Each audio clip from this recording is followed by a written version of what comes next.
Hier la nuit, le président américain Donald Trump a dévoilé un plan de paix en 28 points pour l'Ukraine. Et Zelensky a littéralement explosé de colère. Les médias occidentaux parlent d'une capitulation déguisée, affirmant que ce plan reviendrait à faire renoncer l'Ukraine à sa souveraineté. Même la Russie a réagi à cette proposition, et sa réponse est tout simplement stupéfiante. Regardons ensemble ce véritable coup de tonnerre dans le dossier ukrainien. C'est parti! Chers spectateurs, nous sommes arrivés à un tournant critique en Ukraine, où tout pourrait désormais s'accélérer à une vitesse fulgurante. Des années d'usure de va-et-vient sans fin pourraient soudainement prendre fin. Et cette fin ne plaira ni à l'Occident ni à Zelensky. Pourquoi ? Parce que tout est en train de s'effondrer simultanément en Ukraine. Premièrement, la ville de Progro, et avec elle tout le front Est, est officiellement tombé hier. C'est une percée monumentale sur le champ de bataille, et désormais les forces russes vont encercler les positions ukrainiennes, notamment en roulant la ligne sud par l'arrière, ce qui leur permettra de conquérir rapidement d'immenses portions de territoire. Deuxièmement, l'Ukraine est en train de manquer cruellement d'argent. Selon Zelensky lui-même, le pays sera officiellement en faillite dès février, incapable de payer ses propres soldats. Le dernier espoir du président reposait sur la libération des avoirs russes confisqués, mais les banques belges s'y opposent fermement. Et troisièmement, c'est le chaos total sur le plan intérieur. Le gouvernement de Zelensky vole en éclats à cause d'un énorme scandale de corruption. Pas moins de 5 ministres de son entourage ont été démasqués. Même les députés de son propre parti réclament désormais sa démission lassés et à bout de patience. Tout le château de cartes ukrainien est en train de s'effondrer et c'est pourquoi Donald Trump a tiré sur le frein d'urgence pour tenter de sauver ce qui peut encore l'être.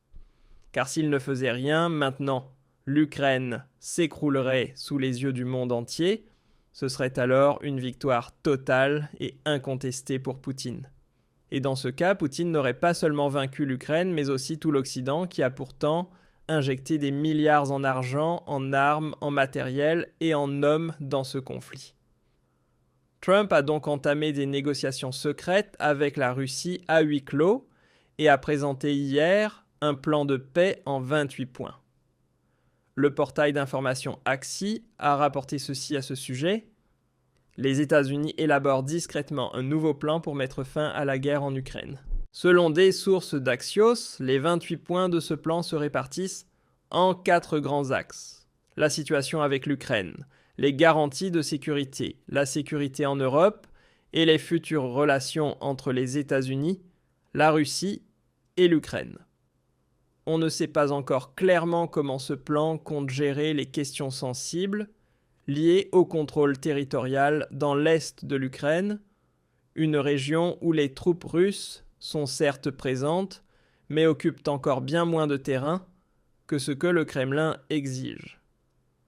Miertrev, qui dirige la diplomatie russe et joue un rôle clé dans les négociations autour du conflit ukrainien, a déclaré lundi, dans une interview à Axios, qu'il avait passé 3 jours à Miami du 24 au 26 octobre pour y rencontrer l'émissaire américain Witkoff ainsi que d'autres membres de l'administration Trump.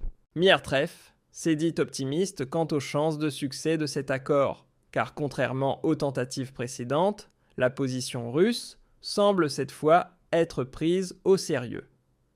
Officiellement, on affirme que ce plan de 28 points est en préparation depuis le 24 octobre, soit depuis environ une semaine.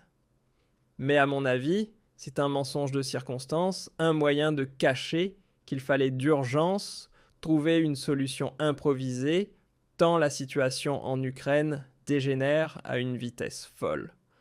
Regardons donc de plus près les détails de ce plan de paix, ainsi que les réactions de l'Ukraine et de la Russie. The Financial Times écrivait hier soir des responsables américains et russes travaillent à l'élaboration d'un nouveau plan de paix pour l'Ukraine. Ce plan prévoit d'importantes concessions de la part de Kiev, notamment le retrait progressif de l'aide militaire américaine. Une des personnes impliquées dans les discussions a affirmé que l'acceptation de ce plan par Kiev reviendrait à une perte pure et simple de souveraineté pour l'Ukraine, qualifiant l'initiative de tentative russe de manipulation de l'administration Trump. D'après plusieurs sources ayant eu accès aux documents, ce plan obligerait l'Ukraine à céder le reste de la région orientale du Donbass, y compris les territoires encore sous contrôle de Kiev. De plus, l'Ukraine devrait réduire de moitié la taille de son armée. À cela s'ajoute, selon certains commentaires apparus sur les réseaux sociaux, une clause plafonnant l'effectif de l'armée russe à 400 000 hommes. Un point crucial du plan est aussi que l'Ukraine devrait renoncer à certaines catégories d'armements essentiels, tandis que l'aide militaire américaine indispensable à sa défense serait considérablement réduite. Ce désengagement rendrait le pays vulnérable à de futures agressions russes.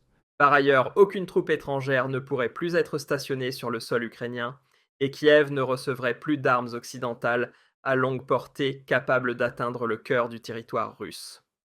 Le plan prévoit en outre que la langue russe soit reconnue comme langue officielle de l'État ukrainien et que l'Église orthodoxe russe locale obtienne un statut officiel. Je suis persuadé que ce plan complet, avec ses 28 points, finira par être intégralement dévoilé dans les jours qui viennent. Il va forcément fuiter quelque part. Mais rien que les premiers points déjà révélés font déjà l'effet d'un coup de tonnerre. C'est en réalité bien plus dur pour l'Ukraine que les conditions de paix évoquées lors du précédent plan de Trump après la rencontre en Alaska. À l'époque déjà, l'administration Trump avait clairement dit à Zelensky « Accepte cette paix, tu n'auras jamais mieux. Toute offre future sera pire. » Et c'est exactement ce que l'on observe aujourd'hui avec ce plan en 28 points, pas forcément imposé par la Russie, mais en raison des concessions majeures que le gouvernement Trump est prêt à faire à Vladimir Poutine.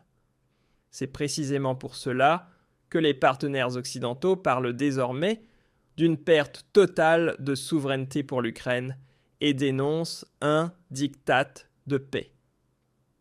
Mais soyons honnêtes, qu'est-ce que l'Ukraine peut encore espérer à ce stade ? Le pays s'effondre de toutes parts, et elle devrait presque s'estimer heureuse que Poutine soit encore prêt à négocier au lieu de l'anéantir militairement sans sommation. Mais là, les choses ont vraiment dégénéré. Zelensky et son chef de cabinet Yermak devaient rencontrer en Turquie l'envoyé spécial américain Witkoff pour discuter du fameux plan de paix en 28 points. Et c'est précisément à ce moment-là que la situation a explosé. Le média ukrainien Pravda rapporte les faits, tandis qu'Axios explique pourquoi la rencontre entre Zelensky et Witkoff à Ankara a échoué. L'envoyé spécial américain Steve Witkoff avait prévu de rencontrer le président ukrainien Zelensky le 19 novembre, donc hier, en Turquie, afin de discuter du nouveau plan de paix. Mais cette réunion n'a finalement pas eu lieu, car Zelensky est arrivé avec un tout autre plan en poche. Selon un responsable, la réunion a été reportée après qu'il soit devenu évident que Zelensky n'avait aucun intérêt à discuter du plan américain. Il serait arrivé à Ankara avec une autre proposition élaborée conjointement avec les partenaires européens de l'Ukraine, un plan que la Russie refuserait catégoriquement. Un autre responsable ukrainien a expliqué que la rencontre avait été repoussée à la demande de Zelensky lui-même, qui souhaitait que le plan soit débattu dans un cadre plus large, incluant les pays européens. Un autre responsable américain a quant à lui évoqué le scandale politique interne qui secoue actuellement l'Ukraine, déclenché par des enquêtes pour corruption visant des proches de Zelensky comme l'une des raisons ayant motivé le report des discussions. Franchement, quand je lis tout ça, je me dis là ça chauffe pour de bon. Il faut bien réaliser que l'Ukraine est en train de s'effondrer sous les yeux du monde entier et que Donald Trump tend à Zelensky un plan de paix Autrement dit, une porte de sortie pour tenter de sauver ce qui peut encore l'être. Mais une fois de plus, Zelensky rejette le plan américain. Il revient avec une proposition européenne qui, comme toujours, ne comporte aucune concession et dont tout le monde sait déjà qu'elle est vouée à l'échec. Et cela alors même que son propre gouvernement est en train de s'effondrer sous le poids du scandale de corruption. Et là, je ne peux m'empêcher de me poser la question, est-ce que ce type a vraiment compris ce qui se passe ? Zelensky agit encore comme s'il tenait toutes les cartes en main, comme s'il était le roi du monde et que Poutine allait finir par céder. Et c'est précisément pour cela que les États-Unis en ont maintenant ras-le-bol. Ils ont annulé la rencontre avec Zelensky et désormais l'Ukraine est livrée en pâture aux loups. La suite ne s'est pas fait attendre. On a appris qu'une délégation militaire américaine s'est rendue en Ukraine pour transmettre à Zelensky un message on ne peut plus clair. Le journal Bild a titré « Une délégation militaire américaine mène des discussions à Kiev ». Cette mission intervient alors que circulent des informations sur un nouveau plan américano-russe visant à mettre un terme à une guerre qui dure depuis plus de 3 ans et demi. Le ministère ukrainien de la Défense a confirmé une rencontre avec Daniel Drissol, secrétaire d'État adjoint au ministère américain de la Défense. Selon les sources américaines, la délégation comprenait également 3 généraux ainsi que d'autres officiers. Il devrait aussi s'entretenir avec le président Zelensky, qui est rentré mercredi soir d'un voyage officiel de plusieurs jours à l'étranger. Et cela, mes chers spectateurs, ne peut vouloir dire qu'une chose. Donald Trump a désormais rappelé son envoyé spécial Wetcove et mis fin à la voie diplomatique. Il envoie maintenant ses généraux avec pour mission non officielle mais claire, accompagner Zelensky tout en douceur vers la sortie. Officiellement, les Américains affirment qu'ils ne sont là que pour discuter avec Zelensky. Mais en coulisses, c'est un grand nettoyage qui se prépare et une fois terminé, la page Zelensky sera définitivement tournée. Et la Russie dans tout ça. Elle reste pour l'instant prudemment en retrait sur le plan diplomatique, laissant les Américains régler seuls le sort de leur marionnette ukrainienne. Plan de paix. Voici la réaction du Kremlin face aux rumeurs sur le plan de paix américain. Pour l'Ukraine, le Kremlin affirme qu'il n'y a rien de nouveau.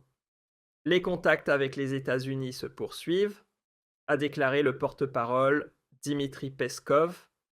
Mais depuis le sommet entre Poutine et Trump en août, il n'y aurait eu, selon lui, aucune évolution à signaler.